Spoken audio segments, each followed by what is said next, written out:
Chantz was born December 23rd of 2000. We were so excited to meet him. I remember Tiffany drinking castor oil because that was something that she had heard that would induce labor. It seemed like I was going to be pregnant with Chantz forever. He came out and he was 9'8", 22 inches long, and his head was 15 1/4. And I remember just his head just looked like it was like his whole body. He came out and I was so worried because his head was all misshapen, and I looked at the doctor and I was like, is it gonna stay like this? Like, he just looks so weird to me, and the doctor's like, no, you know, it's not gonna stay like that. And I was so worried, and you know, we were just a couple of kids ourselves that just had a kid. Christmas morning, we were waiting for the nurses to bring him in, and they weren't bringing him in, and they weren't bringing him in. And I'm like, Andy, go and check and see what's going on. Andy comes back and he's like, well, they're bringing him in pretty soon. They brought him in and he was in a stocking, but they said it took so long because they couldn't find a stocking that was big enough for him to fit in. Chantz always slept through the night. He never really crawled on all fours. He did like the army crawl. His first time he walked, he was actually a week over his first birthday. He was just such a little chubby thing.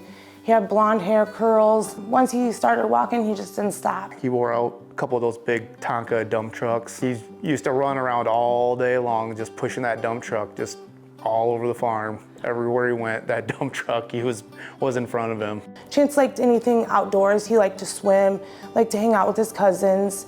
Just really anything active. Chantz wasn't a sit-still type of person. Chantz and Riley are 23 months apart. 2 and 4, we lived in the country. They would spend a lot of time outside playing together. Always very protective of her, but we had no problem smacking her or pulling her hair either. Yeah, I would say when we were little kids, we got along very well. On the farm, we kind of only had each other to like hang out with and our other cousins. I remember when we lived down in our first house here, we would fall asleep. We had our rooms across from each other, and we would just fall asleep thinking about like the traditions we want to have for our family when we grow up and things like that. Always like when we would argue and he wasn't the one that was mad, he would always try and find a way to make me laugh. He just always wanted things to be happy. He never really liked to argue, especially as he got older. I mean, there's a lot of great memories, but I would just say going to like his sporting events and kind of just always knowing that I had him there and that he would be there for me if I ever needed him to be there. Chantz started out little wrestling and playing baseball. Of course, baseball was always his favorite. I think he was still in his crib and I bought him a baseball glove. And as soon as he was up walking, and I was teaching him how to throw a ball. I couldn't wait to do that stuff with him. And that was probably like the thing that we bonded the most over was, sports, because I did a lot of coaching with him. Whether I was the coach on the team or not, I mean, if I wasn't, like I didn't coach him on the team in football, but I would coach him at home. Our activities like that were the things that we bonded the best over. I was Chantz's teacher and coach for 6 years, from when he came in 7th grade all the way until he graduated. So I had him coach him in baseball, coach him in football, coached him in track in junior high, and then I had him in PE class. He loved baseball. Chantz wasn't afraid to stay after, to take extra ground balls, do extra hitting, do all those other things. I know him and his parents also worked on a lot of that before they even got to Wilton. Chantz right away, you could tell he's super competitive, a fun kid, but definitely competitive and wanted to win everything that he did. But Chantz was a guy who not only liked the sport, but I think he just liked being around people. That's where that sports and stuff meant a lot to him, because you could build those relationships. And when you're on those teams, now you're held accountable for all those other people, and Chantz was willing to be accountable for everybody else. When we first became friends, I want to say it was kind of right when he came to Wilton from Clinton. That was the first time I really ever met him. He joined our travel baseball team and kind of clicked right away. Chantz's personality, super outgoing, life of the party, loved the attention, really adventurous person, really fun person to be around. In high school, we, had shared locker, like same right by each other, and always partners for drills and sports, but kind of always hung out at each other's place a lot.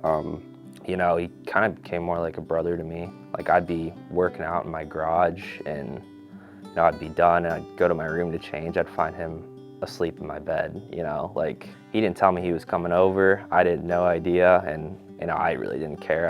What was mine was his, and, you know, vice versa.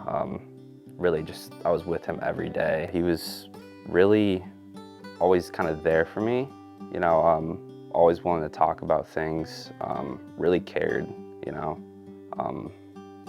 just really good person, what you look for in a friend, really.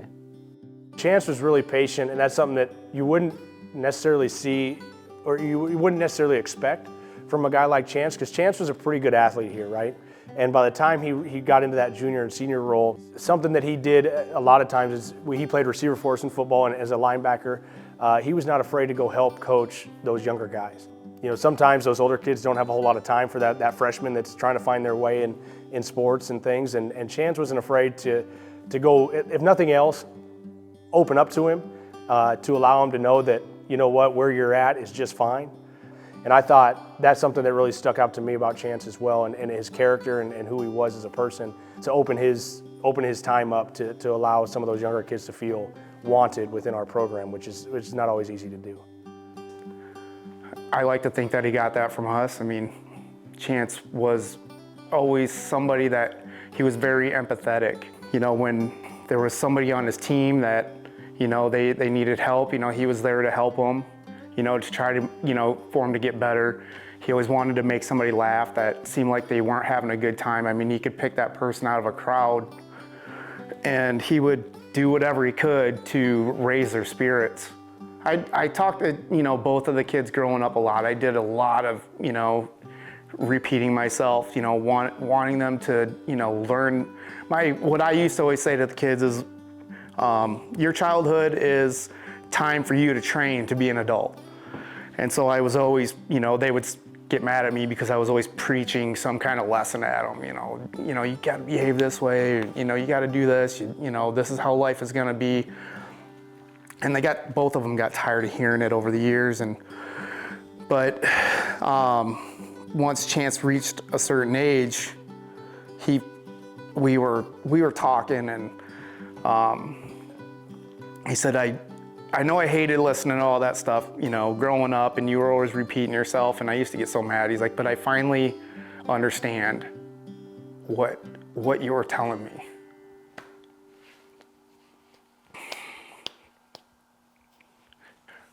That was really not too long before he died. Around 3 Sunday morning, the Cedar County Sheriff's Office got a 911 call that someone had stabbed Chantz Stevens, a 19-year-old from Wilton. The DCI says Stevens had died by the time an ambulance crew got there.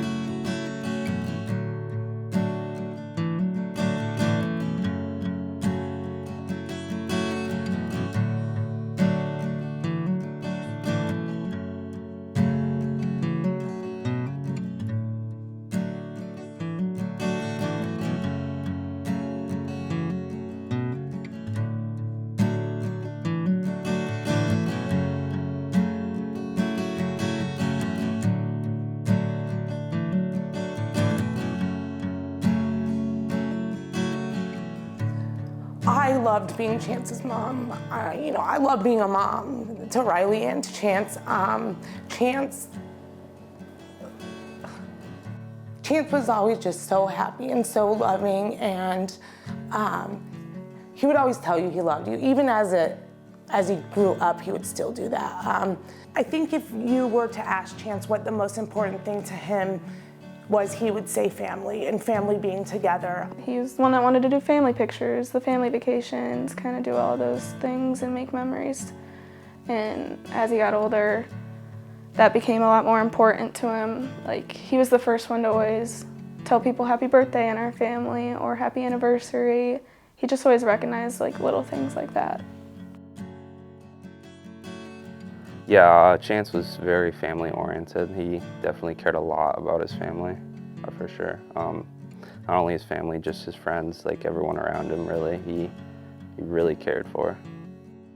Family was so important to him. He had so many plans. Like his plans for growing up were, you know, to have a family and be part of this, you know, town of Wilton. And, you know, that's something he really looked forward to, having kids of his own and being a dad and coaching baseball and football and wrestling and stuff with his own kids. You know, that's, I guess, you know, that's who he was. I mean, he was kind of just looking forward to, you know, what his life was gonna be. I actually found we did an exercise when Chantz was a senior in high school, and it was an epitaph. So it was the idea was, if I left, if I passed away, how would people remember me, and how from a friend perspective, from a parent perspective, from a teacher's perspective, and then just some questions like, what would I do if I knew I only had so much time left?